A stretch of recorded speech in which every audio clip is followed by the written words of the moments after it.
بےحد فضل و احسان ہے کہ اللہ پاک نے ہمیں اور آپ کو ایک ایسے مہینے سے جو تمام مہینوں کا سردار ہے، تمام مہینوں میں سب سے زیادہ فضیلت اور عظمت والا ہے،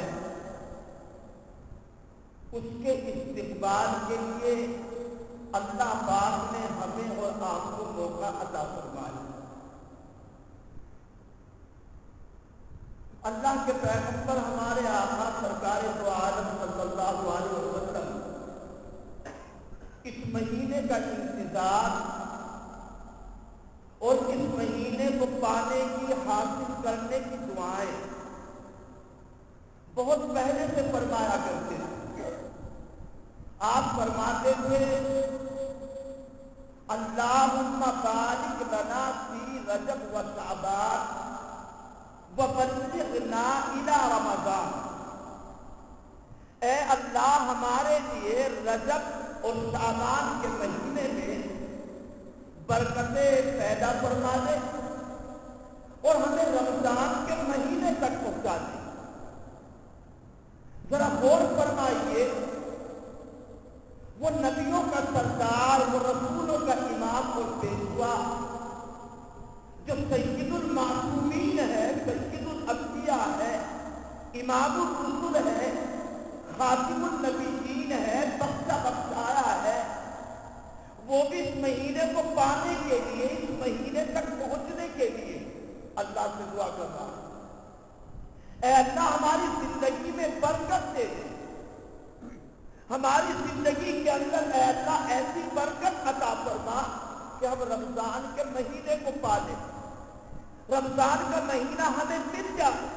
اور پھر یہی نہیں، حضور پاک علیہ الصلوۃ والسلام جیسے جیسے رمضان کا مہینہ قریب آتا تھا، رمضان کے مہینے کی تیاریاں، اس پورے مہینے کا نظام الاوقات اور اس مہینے کی استقبال کی تیاریاں آپ فرمایا کرتے ہیں۔ مشہور حدیث ہے کہ سلمان فارسی رضی اللہ تعالی عنہ راضی ہے کہ اللہ کے پیغمبر صلی اللہ علیہ وسلم نے شعبان کے آخری دنوں میں، شعبان کے ختم ہونے کے قریب کے ایام میں ہمارے سامنے ایک تقریر فرمائی، ہمیں خطبہ دیا، ہمیں وعظ سنایا اور آنے والے مہینے کی فضیلتوں کو، آنے والے مہینے کے مقام کو، آنے والے مہینے کی حیثیت کو، آنے والے مہینے کی عظمت کو، آنے والے مہینے کے مقام اور مرتبے کو اور اس کے استقبال کی کیا نوعیت ہونی چاہیے، اس کو اللہ کے پیغمبر صلی اللہ علیہ وسلم نے بتلایا۔ یہ بات بڑی آسانی سے سمجھنے کی ہے، سمجھی جا سکتی ہے۔ اگر ہمارے یہاں شہر بنگلور میں، ہمارے علاقے میں، ہمارے محلے میں کوئی وی آئی پی قسم کا معظم مہمان آنے والا ہو،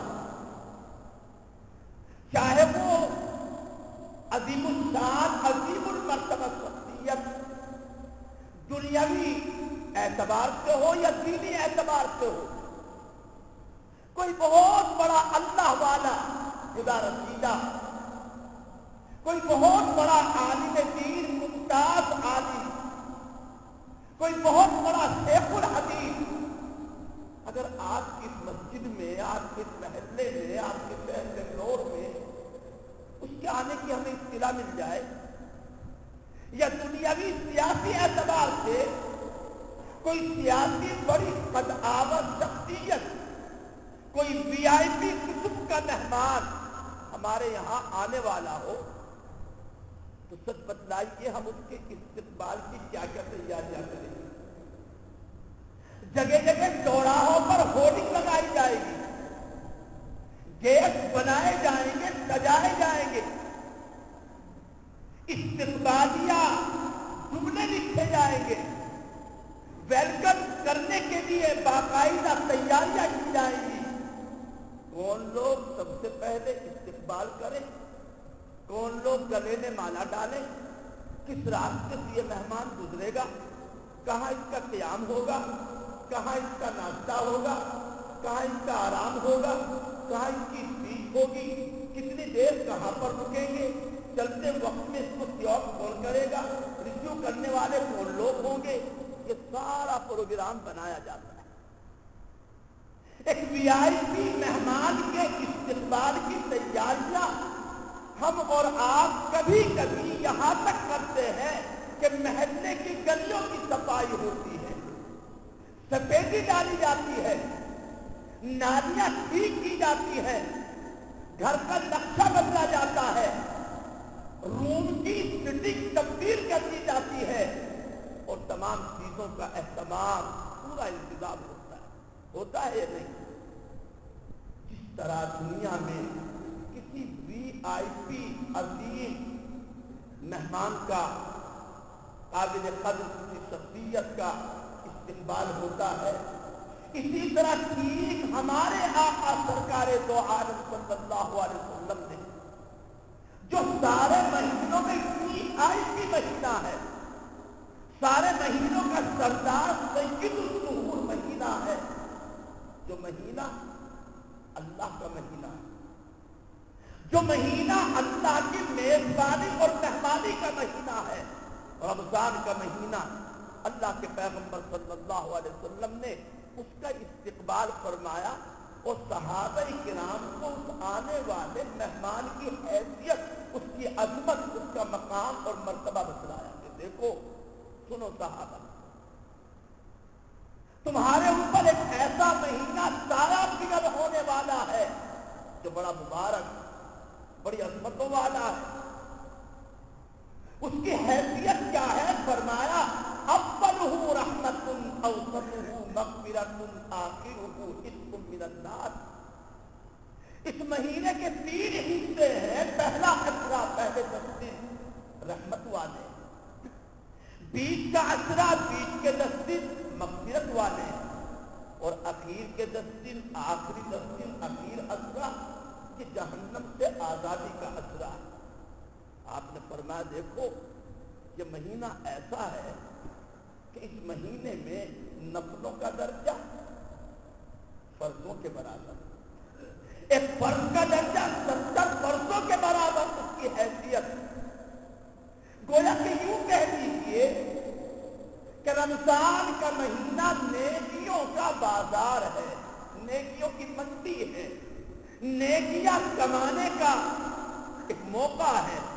جیسے آج کل دنیا میں بڑے بڑے شہروں میں سیل لگائی جاتی ہے، عرب دنیا میں بھی سیل لگائی جاتی ہے، جگہ جگہ لکھا جاتا ہے کہ تخفیضات تخفیضات.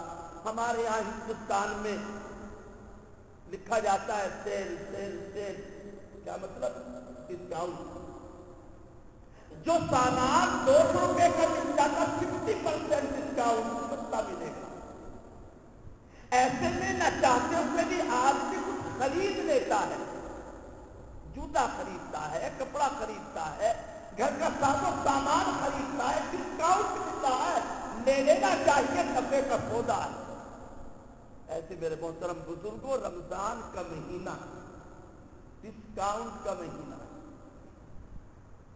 اس مہینے میں اللہ کی طرف سے رعایتیں، اتنی رعایتیں کہ ایک فرض اس کی قیمت 70 فرضوں کے برابر، ایک نفل اس کی قیمت فرضوں کے برابر. اللہ پاک نے یہ مہینہ ہمیں اور آپ کو عطا فرمایا. لیکن ایک بات سمجھنے کی ہے، آپ حضرات کے سامنے عرض کر رہا ہوں کہ رمضان کے مہینے کو یہ فضیلتیں کیوں ملی؟ سوال پیدا ہوتا ہے. بے بجائے رمضان کے یہ مقام، یہ فضیلت، یہ برتری، یہ اہمیت، یہ حیثیت شعبان کے مہینے کو مل جاتی، اللہ چاہتا اس کو مل جاتی، کسی دوسرے مہینے کو حاصل ہو جاتی. لیکن رمضان کے مہینے میں ایسی کیا خاص بات ہے، ایسی کیا اس کی یہ مہینہ سارے مہینوں کا سردار کہلایا. اس مہینے کو جب فضیلت حاصل ہے، کیا اس مہینے میں چونکہ روزے رکھے جاتے ہیں، اور روزہ ایک بہت بڑی عبادت ہے، روزہ اللہ کو راضی کرنے کا ایک بہت بڑا ذریعہ ہے، کیا روزوں کی وجہ سے رمضان کو یہ مقام ملا؟ اگر روزوں کی وجہ سے یہ مقام مل سکتا ہے تو اگر ہم کسی غیر رمضان مہینے میں روزے رکھے پورے رجب کے مہینے کے پہلی تاریخ سے لے کر 30 تاریخ تک، تو کیا اس مہینے میں ہماری نفل فرضوں کے برابر بن جائیں گی؟ کیا اس مہینے میں ہمارا 170 فرضوں کے برابر بن جائے گا؟ نہیں. رمضان کو جو وجہ فضیلت، رمضان کی برتری اور اس کی حیثیت کے اونچے ہونے کا جو سبب، وہ اللہ پاک نے قرآن مجید میں ہمیں بتلایا. اللہ پاک نے رمضان کا تعارف روزوں کے ذریعے نہیں کرایا. اللہ نے یہ نہیں فرمایا کہ رمضان کا مہینہ وہ مہینہ جس میں تم 30 یا 29 دن کے روزے رکھتے ہو، یہ نہیں اللہ نے فرمایا. رمضان کا تعارف، رمضان کے انٹروڈکشن اللہ پاک نے روزوں کے ذریعے نہیں کرایا. یہ بھی نہیں تعارف کرایا کہ رمضان کا مہینہ وہ مہینہ جس میں تم سال بھر کی اپنی کمائی کی زکات نکالتے ہو، وہ صدقہ اور خیرات کرتے ہو، یہ بھی نہیں تعارف کرایا. یہ بھی تعارف رمضان کا اللہ نے نہیں کرایا کہ رمضان کا مہینہ جس میں تم بڑا اہتمام کرتے ہو کھانے کا، پینے کا، پہننے کا، تقریر کا، درس قرآن کا، تفسیر کا، یہ بھی تعارف نہیں کرایا. رمضان کا تعارف جو اللہ نے کرایا، شہر رمضان الذی انزل فیہ القرآن، یہ ہے رمضان کا تعارف. فرمایا اللہ نے کہ رمضان کا مہینہ وہ مہینہ، شہر رمضان الذی انزل فیہ القرآن، رمضان کا مہینہ وہ مہینہ انزل فیہ القرآن کے جس میں اللہ پاک نے قرآن مجید کو نازل کیا اور اتارا.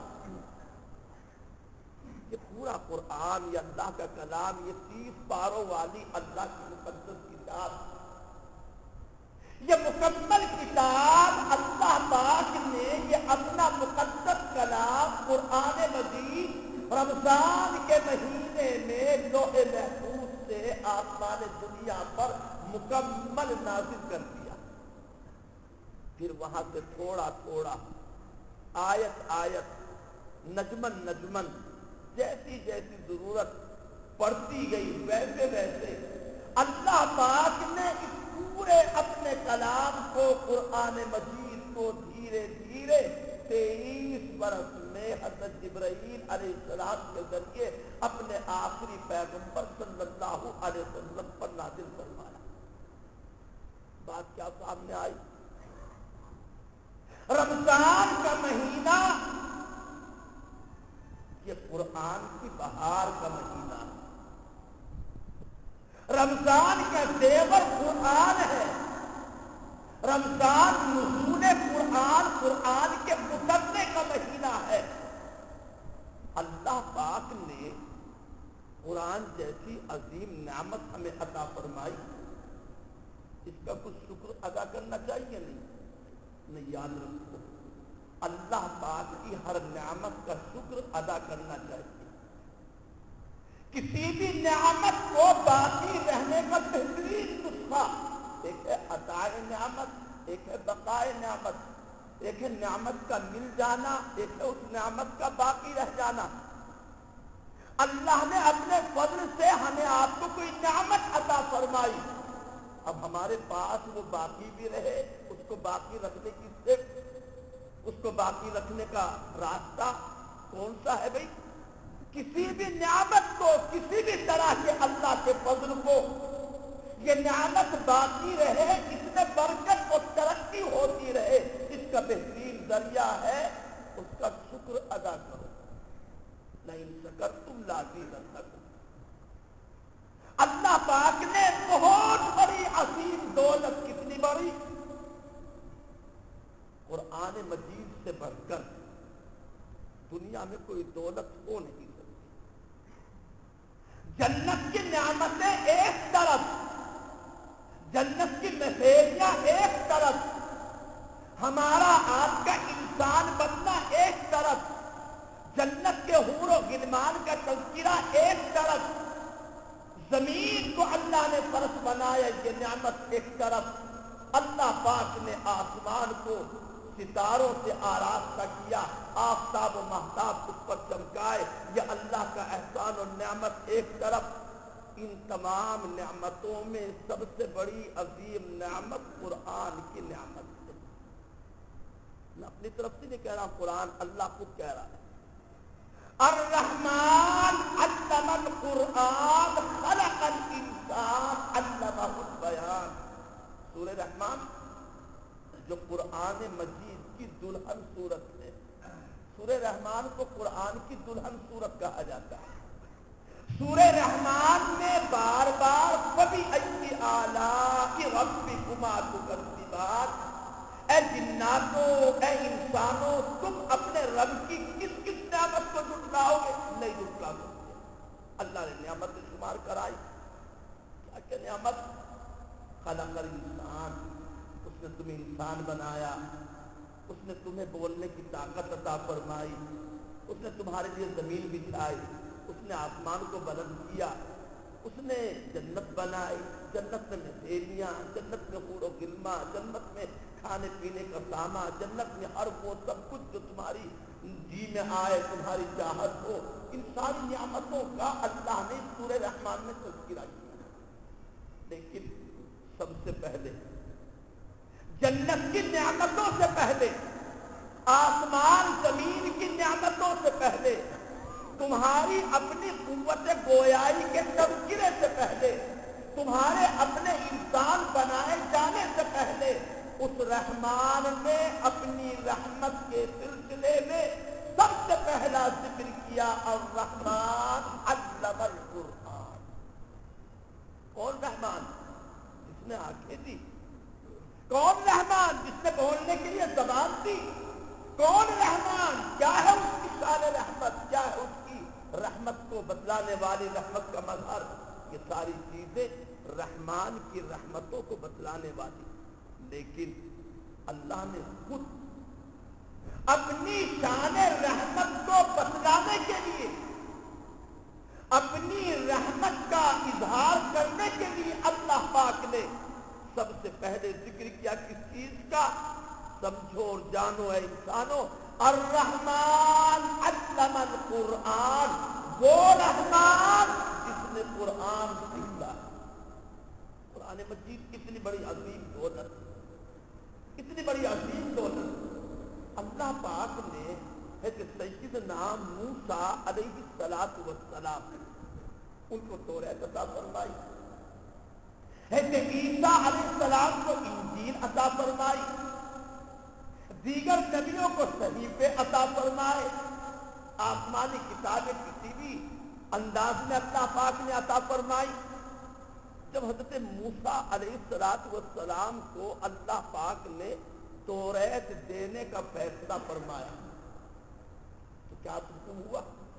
وَوَاعَدْنَا مُوسَىٰ 30 لَيْلَةً وَأَتْمَمْنَاهَا بِعَشْرٍ فَتَمَّ مِيقَاتُ رَبِّهِ 40 لَيْلَةً، کہ ہم نے حضرت سیدنا موسیٰ علیہ السلام سے اس بات کا وعدہ دیا کہ وہ 30 راتیں پہلے ہمارے یہاں آ کر عبادت کرے، اعتکاف کرے،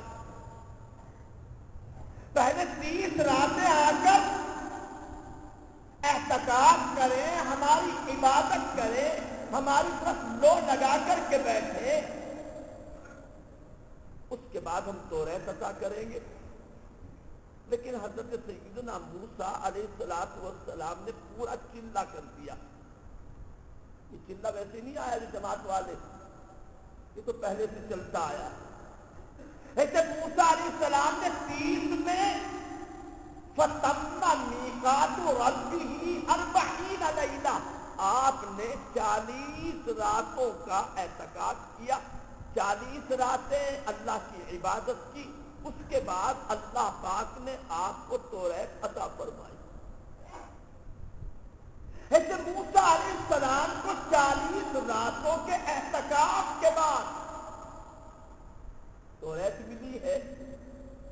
اللہ کا شکر ادا کرو کہ اللہ پاک نے ہمیں اور آپ کو یہ قرآن مجید بغیر کسی اس طرح کی مشقت اور محنت کے عطا فرما دیا۔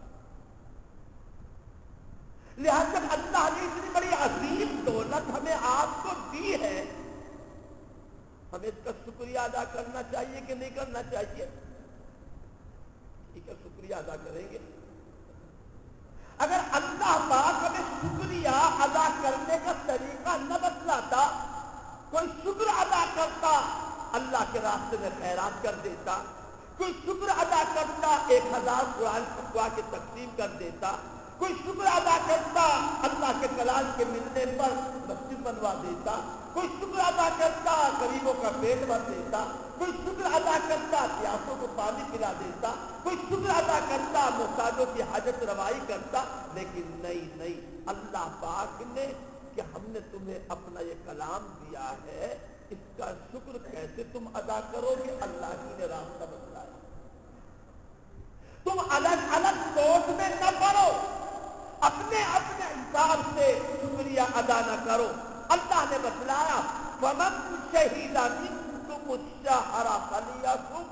اس قرآن مجید کا شکریہ ادا کرنے کا طریقہ یہ ہے کہ اب جو آدمی اس قرآن والے مہینے رمضان کو پائے، اس کو رمضان مل جائے، وہ رمضان کے مہینے کے روزے رکھے، یعنی رمضان المبارک کے روزے اصل میں نزول قرآن کا شکریہ ادا کرنے کے لیے اللہ پاک نے فرض کیے۔ اور پھر کیوں بڑی اس طرح کی آپس میں جوڑ کے ربط، اور اگر دیکھا جائے اور علمی انداز پر نظر ڈالی جائے تو بات سامنے آتی ہے۔ شروع ہی سے قرآن پڑھی، الف لام میم ذالک الکتاب لا ریب فیہ ہدی للمتقین۔ اللہ پاک نے فرمایا یہ قرآن مجید جس میں کسی بھی طرح کا ریب نہیں، شک نہیں، شبہ نہیں، انگلی رکھنے کی گنجائش نہیں، کوئی انگ سنوائی نہیں کر سکتا ہے۔ یہ قرآن جو بڑا عظیم مرتبے والا ہے، یہ متقیوں کے لیے ہدایت کا ذریعہ ہے۔ یعنی قرآن مجید سے فائدہ کون اٹھائے گا؟ قرآن سے رہنمائی کسے ملے گی؟ قرآن سے ہدایت کے نقشے کون حاصل کرے گا؟ قرآن مجید کن لوگوں کے لیے ہدایت کا ذریعہ ہے؟ فرمایا متقیوں کے لیے، یعنی جس کے پاس تقوی کی ڈگری ہوگی اسے قرآن ہدایت دے گا۔ کسی مرتبے پر پہنچنے کے لیے کوئی اونچی کلاس کی جاب اور نوکری حاصل کرنے کے لیے ڈگری چاہیے، سند چاہیے، سرٹیفکیٹ چاہیے۔ قرآن مجید متقیوں کے لیے ہدایت ہے۔ اس کا مطلب اگر قرآن سے ہدایت چاہتے ہو تو پہلے تقوی کی ڈگری لاؤ، تقوی کی سند دکھلاؤ۔ تقوی کی سند کون سی یونیورسٹی سے ملے گی؟ تقوی کا سرٹیفکیٹ کون صاحب دیں گے؟ اللہ پاک نے خود فرما دیا کہ تقوی کی ڈگری اگر چاہتے ہو، یا ایھا الذین آمنوا کتب علیکم الصیام کما کتب علی الذین من قبلکم لعلکم تتقون۔ اللہ نے یہ تو نہیں کہا لعلکم تعبدون، اللہ نے یہ بھی نہیں کہا لعلکم تفلحون، اللہ نے یہ بھی نہیں کہا لعلکم تقربون، اللہ نے یہ بھی نہیں کہا لعلکم تہتدون کہ تم روزہ رکھو تاکہ میری قربت مل جائے، روزہ رکھو تاکہ تم کامیاب ہو جاؤ، روزہ رکھو تاکہ تمہیں ہدایت مل جائے، روزہ رکھو تاکہ تمہاری ساری حاجتیں پوری ہو جائے، بلکہ اللہ نے فرمایا روزہ رکھو تاکہ تمہیں تقوی کی ڈگری مل جائے۔ روزہ رکھنے سے تقوی کی سند ملتی ہے، اور تقوی جانتے ہو کسے کہتے ہیں؟ تقوی کا مطلب سیدھا سیدھا مطلب تو تقوی کا ہے، تقوی بچ بچ کے چلنا، بچ بچ کے سنبھال سنبھال کے ایک ایک قدم رکھنا۔ یہ تقوی کے معنی ہے دنیا اللہ سے ڈر، اللہ کے علاوہ سے نہ ڈر، یہ تقوی کے معنی۔ تقوی کا مطلب بس اللہ سے ڈر، اللہ کے علاوہ سے نہ ڈر، یہ تقوی ہے۔ اور تقوی کے ایک معنی یہ بھی ہے کہ اس کے اندر لحاظ پیدا ہو جائے۔ کیا ہو جائے بھائی؟ تقوی یعنی کہ اس کے اندر لحاظ پیدا ہو جائے، غیرت پیدا ہو جائے۔ لمبی بات کیونکہ اب کرنے کا موقع نہیں، اس لیے رمضان ہی کو سامنے رکھ کر رمضان میں اللہ کے کہنے سے ہم کھانے سے رکے، دن بھر پانی پینے سے رکے، شادی شدہ اپنی بیوی کے ملنے سے رکے، حالانکہ دوسرے وقتوں میں یہ سب کچھ جائز ہے، حلال ہے۔ رمضان میں خیرات بھی خوب کی، رمضان میں مسجدوں کو آباد بھی کیا، رمضان میں قرآن کی تلاوت بھی کی، رمضان میں نفلیں بھی پڑھی، رمضان میں صلاۃ التسبیح کا بھی کم از کم جمعے کے دن اہتمام کیا، رمضان میں تسبیحات بھی پڑھی۔ اللہ کے بندو، جب رمضان میں تم نے یہ سب کچھ کیا، اب جیسے ہی عید کی نماز ہوئی پھر وہی آزاد، شرم نہیں آتی، لحاظ نہیں آتی کیا؟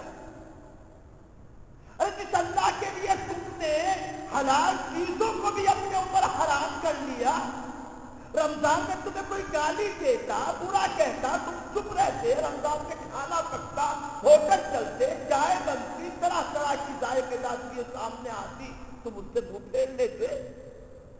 اور جیسے رمضان گزرا، نہ سود کی، نہ حرام کی، نہ بے ایمانی کی، نہ ڈنڈی مارنے کی، نہ دھوکہ دڑی کی، نہ نمبر 2 کی، نہ فراڈ کی، کسی بھی چیز کی طبیعت سے شرم نہیں آتی۔ اس کا نام ہے تقویٰ، تاکہ تمہارے اندر رمضان میں روزہ رکھ کر کے یہ تقویٰ پیدا ہو جائے، تمہیں تقوی کی سند مل جائے۔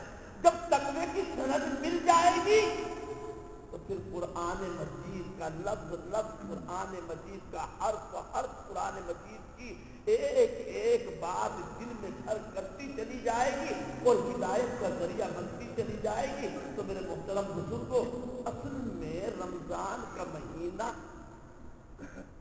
جولائی کا مہینہ ہے۔ کائے کا مہینہ بھائی؟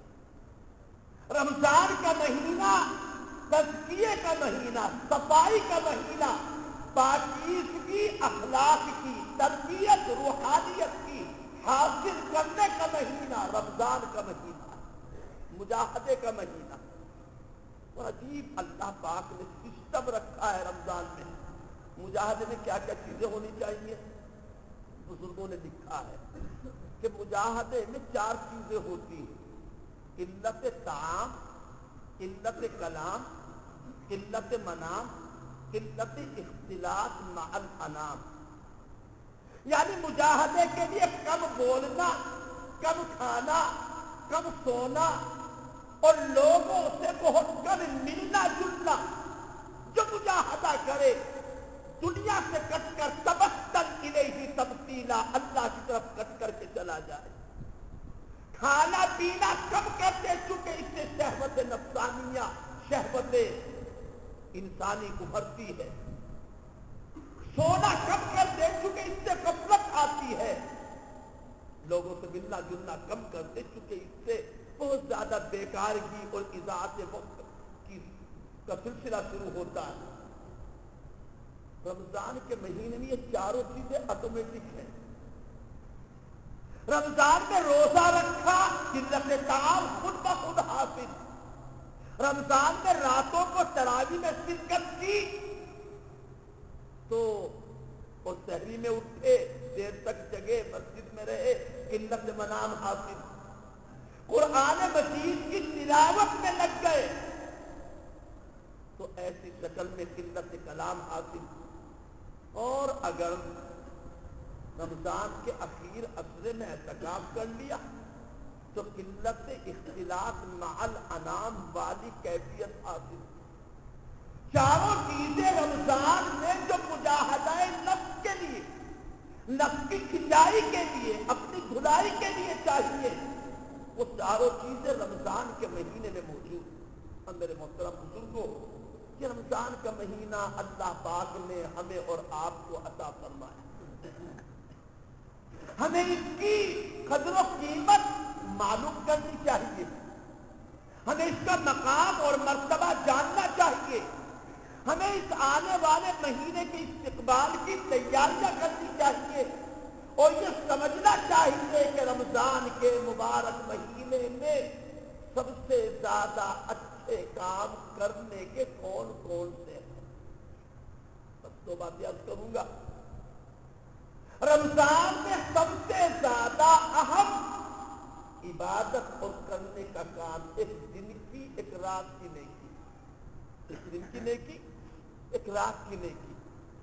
دن کی نیکی روزہ رکھا جائے، اور رات کی نیکی تراویح کی نماز پابندی کے ساتھ اس میں قرآن سنا جائے، اور قرآن مجید کی تلاوت رمضان کے مہینے میں معمول بنا کر گھروں میں عورتیں، مائیں بہنیں، گھروں کے لڑکے بچیاں یہ معمول بنائے کہ روز آنا فلاں وقت ایک پارہ پابندی کے ساتھ، 1.5 پارہ 2 پارے، جتنا بھی اپنے کو وقت مل سکے، جتنی بھی اپنی سہولت کے ساتھ یہ انتظام بن سکے، ہم رمضان کے مہینے میں قرآن مجید کی تلاوت زیادہ سے زیادہ کرنے کا پروگرام بنائے اور اس کا وقت اور معمول متعین کریں۔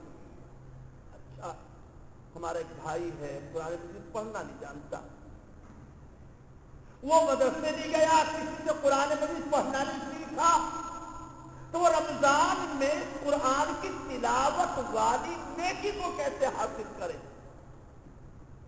یاد رکھو، قرآن مجید ایک ایسی کتاب ہے، ایک ایسا مقدس کلام ہے، اس کا پڑھنا عبادت، اس کا سننا عبادت، اس کا سنانا عبادت، حتیٰ کہ اس کا دیکھنا عبادت۔ حضور پاک صلی اللہ علیہ وسلم نے ارشاد فرمایا، 4 چیزوں کا دیکھنا بھی عبادت ہے، 4 چیزوں کا دیکھنا یہ بھی عبادت۔ النظر الی الکعبۃ عبادت، کعبے کا طواف کرنا عبادت، نیکی، لیکن کعبے کو دیکھنا یہ بھی عبادت اور نیکی، ایمان کی حالت ہے۔ النظر الی الوالدین عبادت، آپ نے ارشاد فرمایا ماں باپ کی خدمت، ماں باپ کی عظمت، ماں باپ کا احترام، ماں باپ کی دیکھ بھال یہ تو ہے ہی نیکی، لیکن محبت کی نظروں سے اپنے ماں باپ کو دیکھ لینا یہ بھی عبادت ہے۔ ماں باپ کو محبت کی نظروں سے دیکھنا، محبت بھری نگاہ باپ کے چہرے پر ڈال دینا یہ بھی عبادت ہے۔ اور فرمایا النظر الی العالم عبادت، صحیح عالم باعمل کو دیکھنا یہ بھی عبادت ہے۔ یہ صحیح اور باعمل کی قید میں لگا رہا ہوں۔ اور فرمایا النظر الی المصحف عبادت، قرآن مجید کو دیکھنا یہ بھی عبادت ہے۔ اسی لیے مسئلہ ہے، فقہا نے لکھا ہے، جو آدمی قرآن مجید سامنے رکھ کر ناظرہ دیکھ دیکھ کر پڑھتا ہے تو اس کو 2 ثواب ملتے ہیں، قرآن کی تلاوت کا اور دوسرے قرآن کی زیارت کا۔ وہ دیکھ رہا ہے، وہ پڑھ رہا ہے، 2 ثواب۔ اور یہاں تک میرے آقا نے فرما دیا، کوئی آدمی قرآن مجید پڑھتا ہے لیکن اٹک اٹک کے پڑھتا ہے، زبان میں لکنت ہے، یا زیادہ پڑھنا نہیں جانتا، بیچارہ ملا ملا کر اس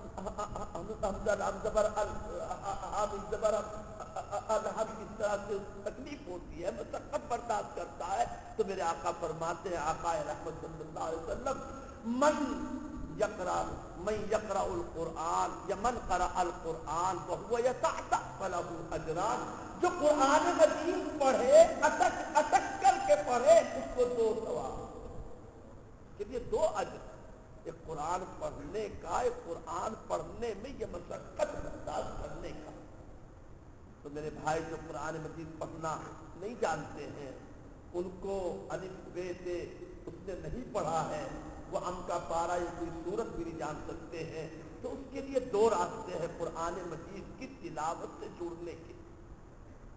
ایک راستہ ہے کہ کم از کم اس کو قل هو اللہ احد انا اعطیناک الکوثر، چھوٹی چھوٹی سی یہ صورتیں جو عام طریقے پر نمازوں میں پڑھی جاتی ہے، وہ تو اس نے رٹ رٹا کر پوچھ اچھا کر یاد کر ہی رکھی ہوگی۔ ہر مسلمان کے بارے میں یہی امید ہے کہ وہ کم از کم نماز میں پڑھی جانے والی سب صورتیں تو یاد کر ہی لیتا ہے، لہذا وہ آدھا گھنٹہ روزانہ متعین کر لے قرآن کی تلاوت کا، اور اس کو صرف ایک سورت یاد ہے انا اعطیناک الکوثر، گھڑی دیکھ کر 12 بجے سے 1 بجے تک اسی انا اعطیناک الکوثر کو پڑھتا رہے، چاہے 100 مرتبہ ہو جائے چاہے 200 مرتبہ ہو جائے۔ لیکن حدیث میں اللہ کے رسول نے فرمایا کہ قل هو اللہ احد قرآن مجید کا تہائی حصہ ہے، یعنی قرآن کا حصے کا مطلب جو 1 مرتبہ قل هو اللہ احد پڑھ لیتا ہے اس کو ایسا ثواب مل جاتا ہے جیسے کہ اس نے تہائی قرآن مجید پڑھ دیا۔ 3 مرتبہ پڑھنے تو گویا پورے قرآن مجید کا ثواب اس کو حاصل ہو جاتا ہے۔ لہذا 1 گھنٹہ متعین کرنے، اگر ایک سورت بھی اسے آتی ہے 1 گھنٹہ بار بار تکرار کے ساتھ لگاتار مسلسل اسی سورت کو پڑھتا رہے، تلاوت کرتا رہے، تو یہ بھی رمضان میں قرآن مجید کا پڑھنے والا ہے۔ دوسرا طریقہ اپنے بھائیوں کے لیے یہ بھی عرض کروں کہ اگر اس کا موقع نہیں، ہمیں وہ سورت بھی یاد نہیں، ہم ایک گھنٹہ نکال بھی نہیں سکتے، تو کسی قرآن مجید کی تلاوت کرنے والے کے پاس بیٹھ جائیں اور اس سے درخواست کریں آپ ذرا زور زور سے پڑھیں، بشرطے کہ نماز نہ ہو رہی ہو، کسی کے ذکر میں کسی کے مسجد کے معمول میں فرق نہ پڑتا ہو، تو بیٹھ کر کے قرآن مجید سنیں۔ قرآن مجید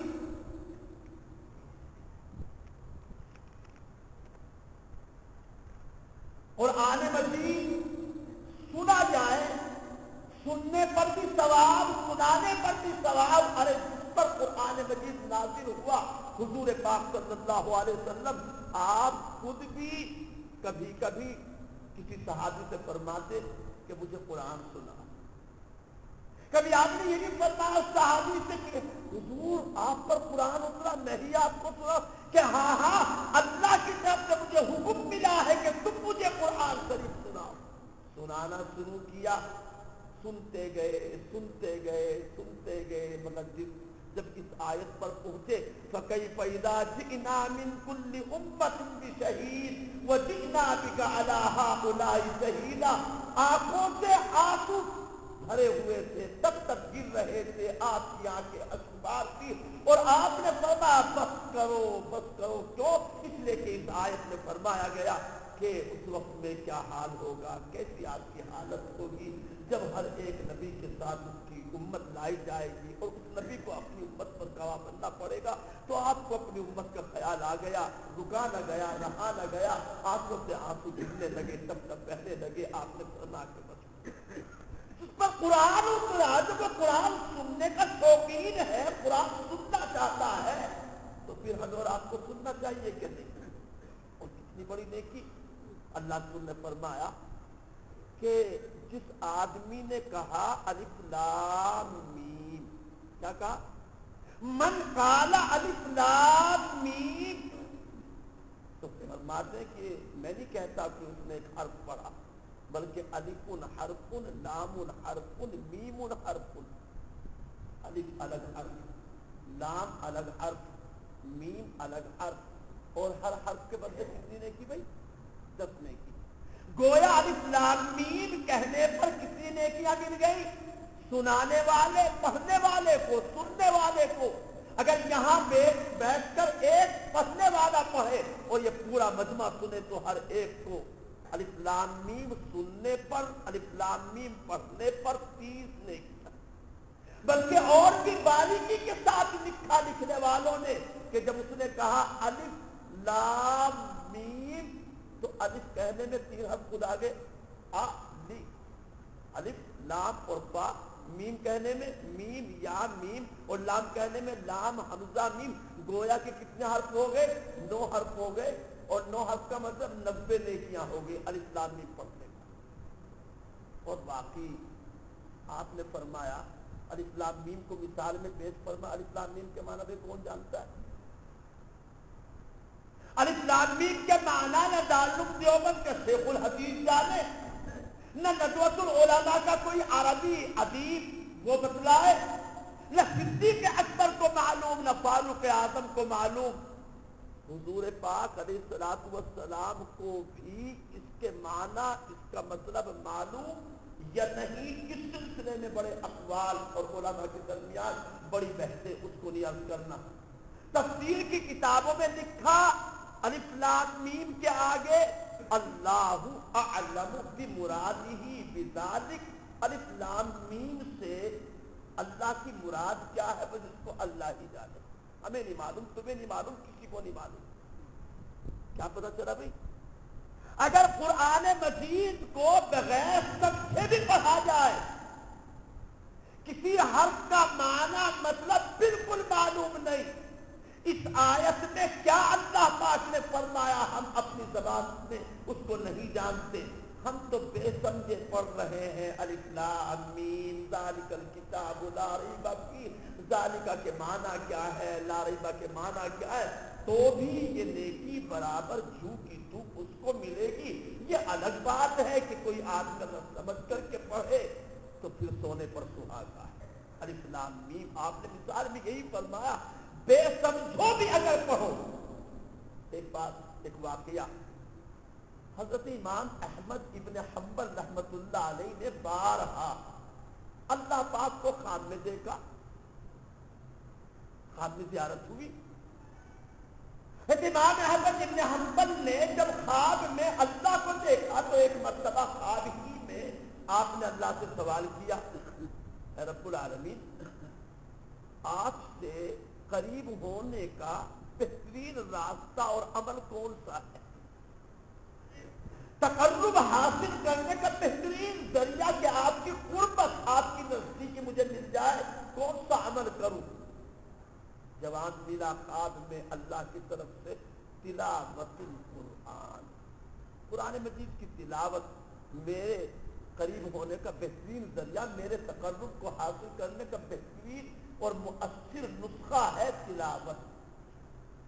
پھر سوال کیا دوسرا، امام احمد ابن حنبل رحمت اللہ علیہ نے خواب ہی میں اللہ سے بفہمہ او بدون فہمہ، یا رب یہ تو بتلائیے سمجھ کر پڑھنے سے تقرب ملے گا یا بے سمجھے پڑھنے سے بھی؟ جواب ملا اللہ کی طرف سے خواب میں بفہمہ او بدون فہمہ، چاہے سمجھ کے پڑھنا چاہے بے سمجھے پڑھنا، قرآن مجید کے پڑھنے تلاوت کرنے سے اللہ کا تقرب حاصل ہوتا ہے۔ تو میرے محترم بزرگوں، رمضان کا تعارف نزول قرآن، رمضان بہار قرآن کا مہینہ، رمضان کا زیور قرآن مجید ہے۔ اگر رمضان میں قرآن نہیں، رمضان میں قرآن کی تلاوت نہیں، رمضان میں قرآن کا سننا سنانا نہیں، تو بس ایسا ہے جیسے کہ بغیر میک اپ کے کوئی دلہن آ گئی ہو کسی کے گھر میں، نہ کپڑے اچھے، نہ زیور پہنے ہوئے، نہ کریم کا استعمال، نہ کوئی دوسری سجاوٹ، تو کیسی لگے گی؟ تو بس ایسی سمجھ لو، قرآن مجید سے رمضان کو خالی نہیں ہونا چاہیے۔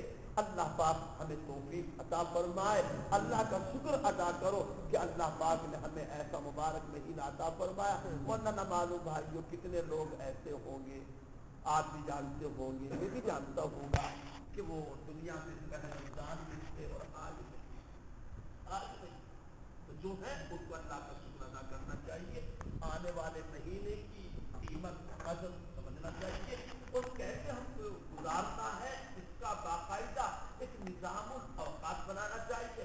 فلاں وقت سونا ہے، فلاں وقت میں ڈیوٹی کرنی ہے، فلاں وقت میں مسجد پہنچنا ہے، فلاں وقت میں تلاوت کرنا ہے، فلاں وقت میں نفلیں پڑھنی ہے، فلاں وقت میں فلاں کام کرنا ہے۔ اس طرح ایک مہینے کا باقاعدہ ایک نقشہ، ایک نظام الوقت ہمارے ہاتھ میں، ہمارے سامنے، ہمارے معمول ہو تو انشاءاللہ وقت میں برکت ہوگی، وہ ہر کام اپنے وقت پر ہوگا،